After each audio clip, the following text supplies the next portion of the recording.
Morning সবাইকে। কেমন আছো সবাই? আশা করছি রাধা মাধবের কৃপায় সবাই ভালো আছো। তবে সেক্ষেত্রে আমিও ভালো আছি। তবে ভালো আছি বলতেও সেরকমটা না, একটু শরীরটা আজকে খারাপই আছে। তাই জন্য ভাবলাম না, ঘরের কাজকর্মটা আজকে পরে করব, তার আগে পুজোটা দিয়ে দিই। তো পুজো দিয়ে আস্তে আস্তে ঘরের কাজগুলো করে নেব।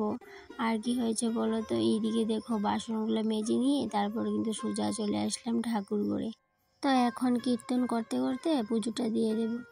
কীর্তন বলতে নাম গান, আর আমি ঠাকুর ঘরে পুজো দিতে দিতে সবসময় নাম গান করি, আর এটা আমার প্রতিদিনকারই অভ্যাস।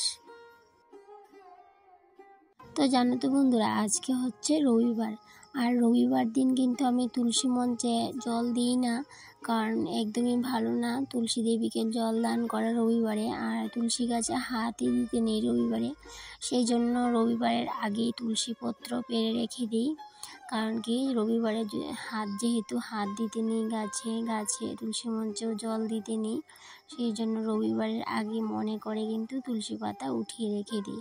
তাই জন্য আজকে যেহেতু রবিবার, তাই জন্য কিন্তু তুলসী মঞ্চেও জল দেওয়া হবে না, আর তুলসী পাতাও কিন্তু আজকে চয়ন করিনি। তুলসী পাতাটা ওই গতকালকেই কিন্তু চয়ন করে রেখে দিয়েছিলাম।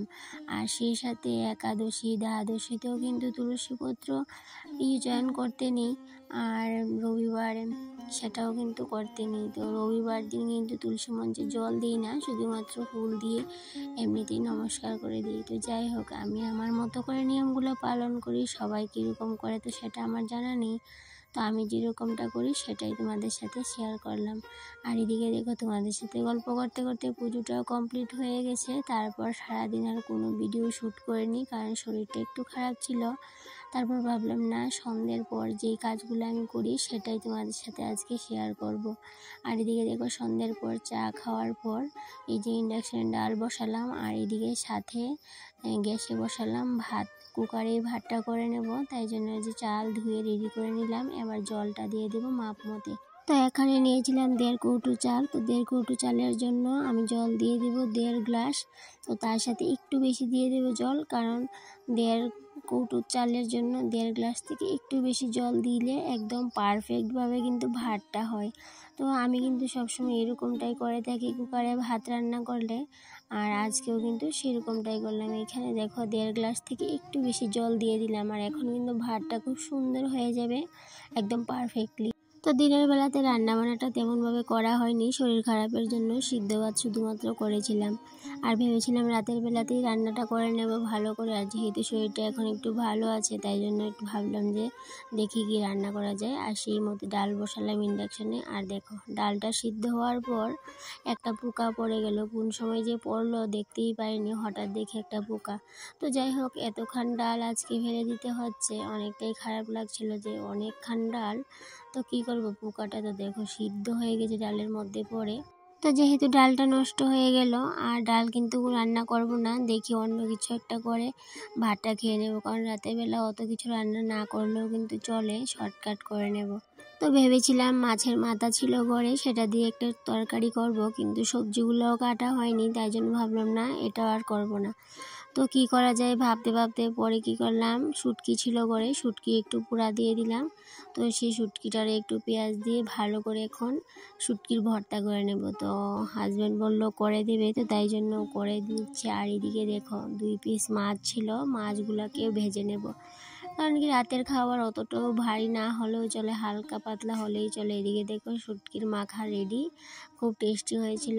আর তার সাথে মাছ ভাজিটাও কিন্তু এখন করে নেব। 2 পিস মাছ ভাজি ছিল, তো এইটিকে আবার কিন্তু ফ্রিজ থেকে বার করে আর একটু গরম করে নিলাম। সেই সাথে নিয়ে নিলাম 2টো মরিচ ডালা। আর এদিকে দেখো, এই যে ছেলে তো মাছ খাবে না বলছিল, তো অর্ধেকটা জোর করে দিলাম, আর সেই সাথে আমি নিয়ে নিলাম অর্ধেকটা, আর এদিকে শুটকির ভর্তাটা নিয়ে নিলাম। আর এখন খাওয়া দাওয়া করে এই যে রাতের বেলার যে কাজগুলো থাকে সম্পূর্ণ কাজগুলো করে তারপরে কিন্তু শুতে যাব। তো রাতের বেলার সম্পূর্ণ কাজ প্রত্যেক দিনই আমি কিন্তু কমপ্লিট করে তারপরেই শুতে যাই, কেন কি রাতের বেলা যদি কাজগুলো না করি সকালে কিন্তু অনেকটাই চাপ হয়ে যায়, সেই জন্য রাতের কাজগুলো রাতেই করে রেখে দিই। তো তাতে করে সকালে আমার অতটাও চাপ পড়ে না। আর এদিকে যেহেতু শাশুড়ি নেই, সে সাথে কিন্তু সেটা ভেবে কিন্তু আমি কাজে কোনো রকমের ফাঁকি ঝুঁকি দিই না। আর ফাঁকি ঝুঁকি দিয়ে কি করব, নিজের উপরেই তো পড়বে যে ফাঁকি ঝুঁকি দিয়ে কাকে ফাঁকি ফেলবো, নিজেকেই তো ফেলবো। তাই জন্য নিজেই কিন্তু নিজের কাজগুলো দায়িত্ব সহকারে করে নিই। হয়তো বা শাশুড়ি থাকলে একটু ফাঁকি ঝুঁকি দিতাম, কিন্তু সেটা তো আর সম্ভব না। কাকে ফাঁকি ঝুঁকি দেবো, নিজেই কিন্তু ফাঁকিতে পড়ে যাব।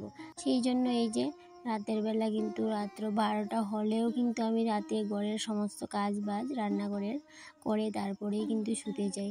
তো সেই সাথে দেখো অনেকগুলো বাসন জমে যায়, তো বাসনগুলোকে এখন ধুয়ে নিচ্ছি। আর সেই সাথে ভাতের হাঁড়ি কড়াই সেগুলোও কিন্তু বার করে নিই, কারণ রাতের বেলা ভাতের হাঁড়ি কড়াই এগুলো কিন্তু আমি একদমই ধোয়াধুয়ি করি না। যদি ভাতের হাঁড়ি কড়াই থাকে সেগুলোকে আমি সকালে ধুয়ে নিই, তো সেগুলোকে একটু সাইড করে মিক্সিতে রেখে দিই। আর শুধুমাত্র এই যে খাওয়ার বাসনগুলো সেগুলোই ধুয়ে নিই। আর দেখো চায়ের বাসনগুলো ধোয়া হয়নি সন্ধ্যার সময়, সেগুলো একসাথেই ধুয়ে নিয়ে আসলাম। এখন জায়গা মতো রেখে দেব, তারপর টুকিটাকি কিছু কাজ আছে সমস্তটাই করব, তারপরে কিন্তু শুতে যাব। একটা গৃহিণী কিন্তু বুঝে সংসারের কাজগুলোকে সময় মতো না করলে কি সমস্যায় পড়তে হয়। আর গৃহিণীর তকমাটা যেহেতু পেয়ে গেছি, এখন কিন্তু নিজের দায়িত্ব সহকারে সমস্ত কাজবাজ করে নিতে হয়। আর একটু পারফেক্টলি কাজ করতে গেলে একটু তো পরিশ্রম করতেই হবে। পরিশ্রম বলতে এই যে রাতের বেলা যদি আলসেমি করে গিয়ে শুয়ে থাকতাম তাহলে কিন্তু কাজ বাজগুলো কমপ্লিট করা হতো না, আর সেই সাথে সকালে কিন্তু আমাকে ঠিকই করতে হতো। তাই জন্য একদমই অলসতা করি না, সময়ের কাজ সময়ে করে নিতে চেষ্টা করি। তো সেই মধ্যে কিন্তু করে থাকি বলেই আমার কিচেনটাকে সবসময় ঝকঝকে চকচকে করে রাখতে পারি। আর এদিকে দেখো ইন্ডাকশনটাও মুছে নেব, আর গ্যাসের চুলাটাও মুছে নেব। আর সকালবেলাও কিন্তু মুছতে হবে আবার, কারণ সকালে ওই যে বললাম বাসি ছাড়াতে হয়, সেই সাথে রাতের বেলাও কিন্তু মুছে নিচ্ছি। তো সেই সাথে কিন্তু ঘরটাও ঝাড় দিতে পারবো না, কারণ রাতের বেলা তো ঘর ঝাড় দিতে নেই, কারণ মা লক্ষ্মী তো একটু অসন্তুষ্ট হয় সেক্ষেত্রে। সেই জন্য রাতের বেলার ঘরটা ঝাড় দেবো না, সোজা একটু মুছে রেখে দেবো। আর সকালবেলা ঘরটাকে ভালো করে ঝাড় দিয়ে নেব, তারপর মুছেও নেব ভালো করে।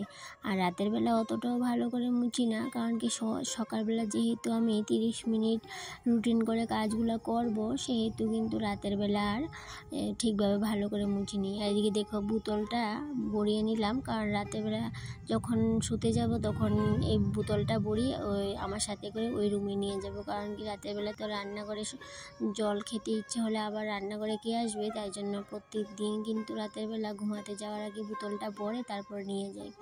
আবার সকালবেলা প্রত্যেকদিন ডিউটি করে নিয়ে আসি, তো এটাই হলো আমার ডিউটি।